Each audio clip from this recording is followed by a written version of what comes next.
Oke teman-teman, balik lagi dengan saya Fikri Ridho. Seperti biasa saya akan bereaction soal sepak bola Indonesia dan juga tanggapan komentar dari netizen soal sepak bola tanah air. So, seperti apa tanggapan mereka?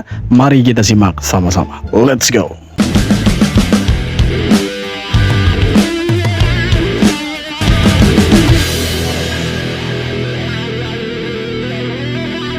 Giovanni van Bronckhorst masuk kandidat pelatih Indonesia, netizen gak setuju karena dari Belanda. Mungkin karena trauma dengan pelatih sebelumnya yang berasal dari Belanda, kini para netizen pun peringatkan PSSI untuk tidak ambil pelatih dari Belanda. Giovanni van Bronckhorst saat ini menjadi asisten pelatih Liverpool dan memiliki darah Indonesia yang berasal dari Maluku. Berasal dari Belanda dan gak pernah latih tim nasional. Jadi alasan kuat netizen tolak Giovanni van Bronckhorst. Netizen lebih setuju jika Timur Kapadze yang latih timnas Indonesia. Sebenarnya ya siapapun yang mau jadi pelatih Indonesia tidak ada persoalannya sih sebenarnya. Cuma kalau kita mau bandingkan antara Timur Kapadze dengan Van Bronckhorst, ya menurut saya sih untuk level timnas mungkin Timur Kapadze bisa jadi opsi utama. Tapi kembali lagi itu keputusannya PSSI. Nah kalau netizen itu menolak Van Bronckhorst, saya pikir itu bukan tanpa alasan. Kenapa? Karena kalau kita lihat dari rekam jejak Van Bronckhorst, mungkin sebagai pemain oke, tidak bisa diragukan. Sebagai asisten pelatih atau bahkan pelatih di klub tidak bisa diragukan juga karena sekarang statusnya dia itu sebagai asistennya Arne Slot di Liverpool. Nah kalau untuk pelatih tim nasional saya rasa dia belum punya pengalaman. Nah kenapa netizen itu tolak, supporter itu tolak? Karena pengalamannya dengan Patrick Kluivert kemarin. Ya secara dia punya pengalaman di Liga Inggris, Liga Spanyol dan lain-lain sebagai pemain oke. Tapi sebagai pelatih itu kan diragukan. Makanya sekarang Van Bronckhorst kenapa itu ditolak atau tidak mau Van Bronckhorst yang latih Indonesia?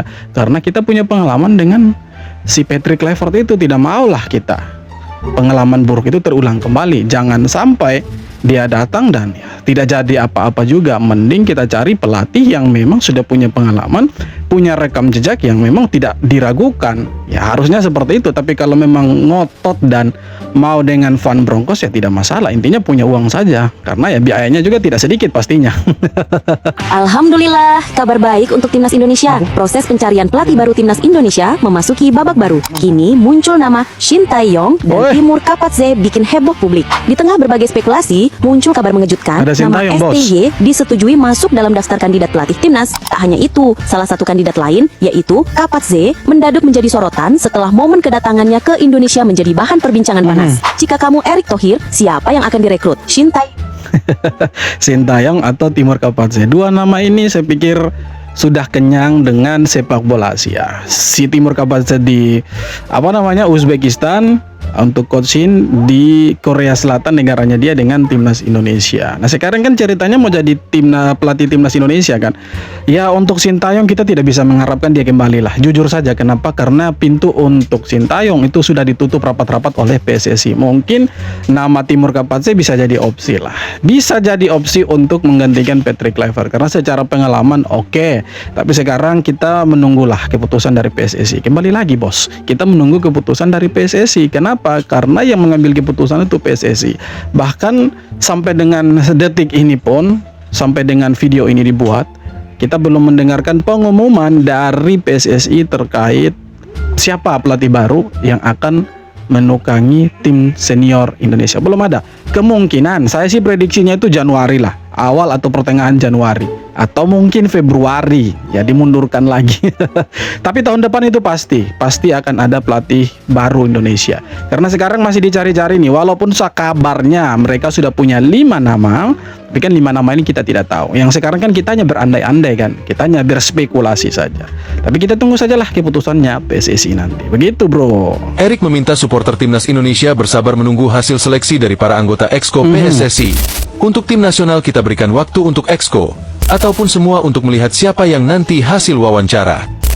Dan kita tidak perlu buru-buru, karena memang kan yang namanya ke depan itu nanti baru bulan Maret, tutur Erick. Ya kita menunggu sajalah Pak. Kita tidak mau terlalu memaksakan juga. Takutnya kan ya kita memaksa tapi ujung-ujungnya kan ya sama saja. Pelatih yang datang malah di luar ekspektasinya kita nanti. plot twist nanti. Jadi kita tidak mau memaksa-maksa, ya terserah sekarang. Kalau untuk sekarang terserah dari PSSI-nya. Exco-nya nanti rapat, keputusannya seperti apa, kita sebagai supporter hanya bisa mendukung keputusannya mereka. Kira-kira begitu. Pengamat asal Malaysia bilang, Timur Kapadze itu pelatih hebat, tapi nggak cocok buat timnas Indonesia. Kok bisa? Hehehe, terus mau latih siapa? Latih Malaysia. Udahlah, jangan terlalu ikut campur. Katanya, ada alasan unik yang cuma terjadi di sepak bola Indonesia. Raja Isa, pengamat sepak bola dari Malaysia yang juga mantan pelatih Persipura, memuji Timur Kapadze sebagai salah satu pelatih lokal tersukses di Uzbekistan Ya, saat ini. bisa dibilang begitu. Tapi menurutnya, prestasi Kapadze di Uzbekistan belum tentu jadi jaminan sukses di Indonesia. Ya, setuju kalau soal itu. Kenapa? Betul, ya. Karena sepak bola kita ini unik, kadang nggak bisa ditebak, dan punya gaya permainan berbeda. Ya, betul. Walaupun dia sukses di Uzbekistan, belum tentu dia bisa mengulangi kesuksesan yang sama di Indonesia. Belum tentu, ya itu bisa diterima, itu betul juga. Oke, mari kita lanjut. Raja Isa juga menyoroti postur pemain Uzbek yang cenderung seperti orang Eropa, Ya. sehingga karakter sepak bola mereka lebih kuat ke benua biru. Sementara Indonesia disebutnya lebih cocok dilatih pelatih dari Jepang atau Korea yang terkenal dengan kedisiplinan tinggi. Ia bahkan menyebut, kalaupun mau pelatih Eropa, ambil yang dari Jerman lebih cocok. Jadi menurut dia, Kapadze boleh hebat, tapi cocok atau tidak buat timnas Garuda. Ya, betul juga. Belum tentu cocok juga kan. Tetapi kita juga harus berani mencoba. Kalau misalkan cocok ya syukur. Kalau tidak cocok ya udah out. Kan begitu sebenarnya. Inilah mengapa Jepang tidak perlu khawatir tentang sepak bolanya di masa depan. Pada klip ini kita diperlihatkan bagaimana sebuah sekolah sepak bola di Jepang berlatih. Para pemain dilatih untuk terus memainkan bola menggunakan kaki mereka, melakukan apapun yang mereka mau selama mungkin. Namun yang paling sering dilakukan adalah memainkan bola memutar ke kedua kaki berulang kali. Hasilnya dapat dilihat dalam pertandingan ini. Practice make perfect. Hasil latihan tidak pernah berbohong. Para pemain sekolah di Jepang ini memainkan bola dengan begitu lincahnya menggunakan kedua kakinya. Selain kelincahan, kontrol dan dribble mereka terlatih secara bersamaan, seakan mereka bermain seperti dalam anime Gila. dulu. Namun ini adalah versi dunia nyatanya. Inilah Wah, keren ini. Ya, semoga kedepannya ya Indonesia seperti inilah. Kita punya generasi muda bisa bermain bola lebih bagus dari seniornya. Harapannya kita kan gitu. Apalagi kalau kita bisa belajar dari Jepang itu, lebih keren lagi itu. Kita punya timnas ya tidak bisa diragukan lagi masa depannya itu, bos. Tapi kalau untuk sekarang ya masih 50-50 lah. Oke, jadi kita jangan terlalu berekspektasi tinggi lah. FM. Sudahlah tu. Nak buat apa? Buat pikas lagi. Rakyat Malaysia pun dah tak tahu nak sokong di mana dah kalau buat pikas. Sudah. FIFA dah berkeluar 63 muka surat menerangkan kesalahan hang.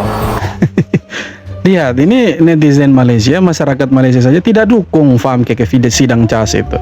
Karena memang kan si FIFA itu sudah kasih tunjuk, ada buktinya, 63 halaman loh. 63 halaman bukti kesalahannya mereka. Tapi nekat si FAM itu untuk ke sidang CAS itu. Ini netizen Malaysia saja bingung ini. Mereka tidak mau dukung, ya salah saja gitu kan. Aduh. Tak, yang lawaknya tu siap boleh tersasul. Atuk saya lahir di Venezuela dan nenek saya lahir di Spain. Tak, saya masukkan Malaysia. Nak kencing pun jangan rupa itu yo. Santuy, tersasul. Sudahlah tu FM. FM good boy kan? FM good boy kan? Sudah okey? Memang kiss sikit. Lucu juga sih ya kali. Ya, nenek saya lahir di Spanyol dan ya kakek saya di Venezuela. Salah. Nenek saya lahir di Malaysia. Kampret, masa kok bisa salah tempat lahirnya nenek kau? Dari situ saja kan kita sudah bisa tarik kesimpulan. Oh, dia bukan orang Malaysia, bos. Kalau dia orang Malaysia ya dia tidak mungkin bingung di mana dia punya nenek punya tempat lahir. Justru karena abal-abal dan ilegalnya makanya dia bingung-bingung. Nah, ditangkaplah sama FIFA kan. Tipu kau, bos. Ya, jangan begitu, bos. Pusing banget lihat kisruh di tubuh Federasi Sepak Bola Malaysia. Benar, Bang, ya. Pusing, mumet. Bikin kacau Asia Tenggara dia itu. Lanjut bang. FAM selaku Federasi Sepak Bola Malaysia sebelumnya sudah ditampar fakta oleh FIFA terkait pemalsuan 7 pemain naturalisasinya. Rupanya tamparan FIFA tersebut kurang keras. FAM tetap kekeh pengen bawa kasus ini ke CIS, Badan Arbitrase Olahraga. FIFA nggak tinggal diam, mereka langsung menunjukkan 63 lembar dokumen 63 hasil lembar, bos. penyelidikannya yang menyatakan Dengar itu. ketujuh pemain itu ilegal. Rodrigo Holgado, Emmanuel Machuca, Vitor Figueiredo, Johnny Rajabal, dan Hector Hepo. Semuanya. Di dokumen yang diterbitkan FIFA itu tertulis kalau ketujuh pemain itu pernah atau sudah tinggal di Malaysia selama 10 tahun. Namun setelah para pemain diinterview FIFA, poin itu ditolak oleh para pemain. Mereka bilang kalau gak pernah tinggal di Malaysia. Nah, itu kan kontra. Mereka bilang kan pernah tinggal di Malaysia selama 10 tahun si FAM ini. Tapi pemainnya menolak loh. Tidak pernah kita tinggal di Malaysia gitu kan. Kita tidak pernah tinggal di Malaysia. Lama 10 tahun seperti yang dituliskan. Mereka bilang kalau gak tahu ada poin tersebut.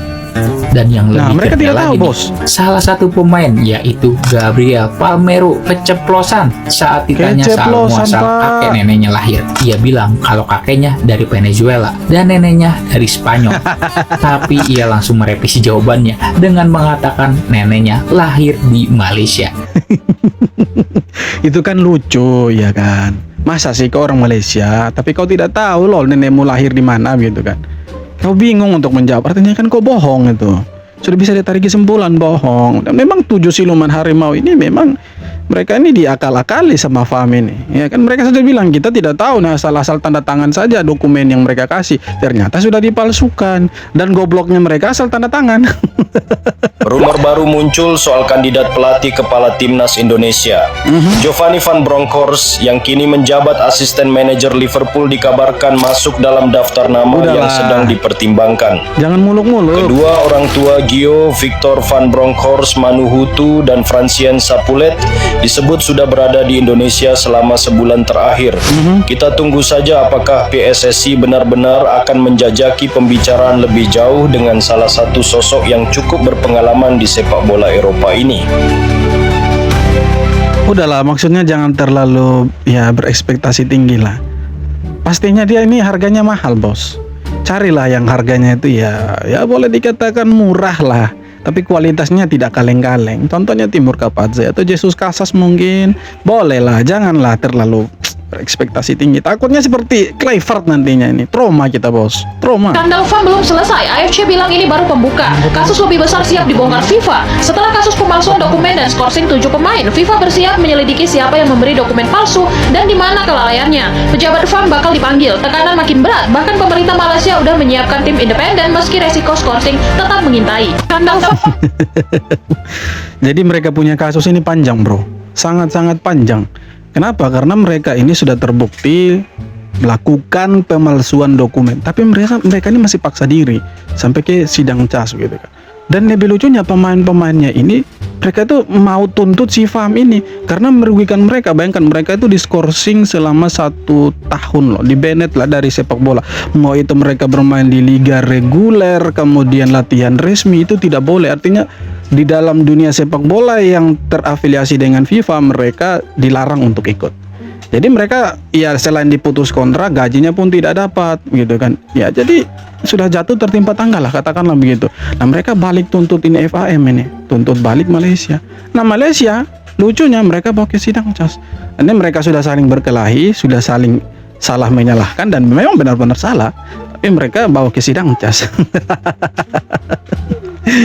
Ada ini bagaimana ini mau bersaing dengan Indonesia ini? Tidak bisa lah. Kita kalau pemain keturunan itu banyak di luar dan memang ya punya garis keturunan Indonesia. Itu bisa dibuktikan, mau lewat hukum bisa. Dokumennya pun tanpa dipalsukan bisa. Kalau mereka paksa untuk coba cek Martin Paes, susah, bos. Martin Paes itu menang kita di sidang CAS itu. Jadi susah mau bandingkan dengan Indonesia, ya tidak bisa, bos. Beda kelasnya. 2022 Curaçao kalah dari Indonesia, 2025 Curaçao lolos Piala Dunia. Lihat 2022 Curaçao kalah dari Indonesia. Wow, Dimas Derajat. Terus setelah gol Dimas Derajat itu serangan bertubi-tubi dilancarkan skuad Sinteyong saat itu, tendangan ke arah Curaçao. Beberapa kali Curaçao ini panik ya dengan umpan-umpan cepat dari pemain-pemain timnas Indonesia di tepis. Tuh, bagus banget, langsung gol ini, inget gue ini, gol ini spektakuler juga nih.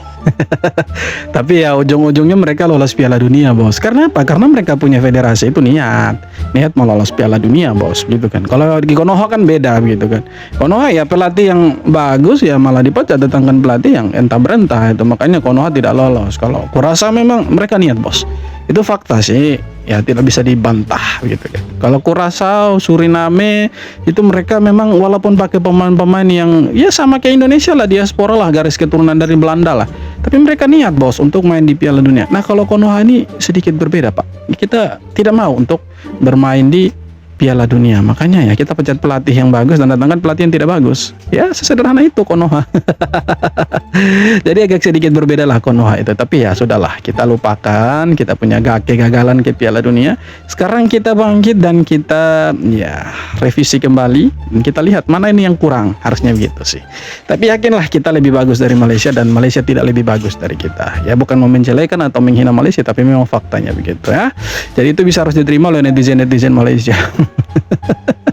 Walaupun mereka olok-olok kita bilang tidak lolos Piala Dunia, ya no problem, bro. Intinya kita sampai ronde keempat dan hampir lolos, daripada Malaysia tidak lolos sama sekali gitu kan. Jangan ronde 4, ronde 1 jadi pulang. Dan yang paling penting kita itu main di FIFA World Series nanti di tahun depan sekitar bulan Maret lah itu ya. Jadi dari Asia Tenggara ini cuma Indonesia, bos. Indonesia. Untuk yang sepak bola putrinya itu Thailand nanti. Coba kalian cari yang jersinya kuning-kuning, tidak ada, bos, hanya Indonesia tuh merah putih. Jangan terlalu dibanggakan karena belum tentu kita menang juga, tapi wajib kita dukung ya, itu yang paling penting. Oke, jadi itu dia beberapa video tanggapan komentar dari netizen soal sepak bola Indonesia dan Malaysia. So seperti apa tanggapan kalian? Silahkan tulis di kolom komentar. Kita jumpa lagi di video-video berikutnya. Thank you, bro.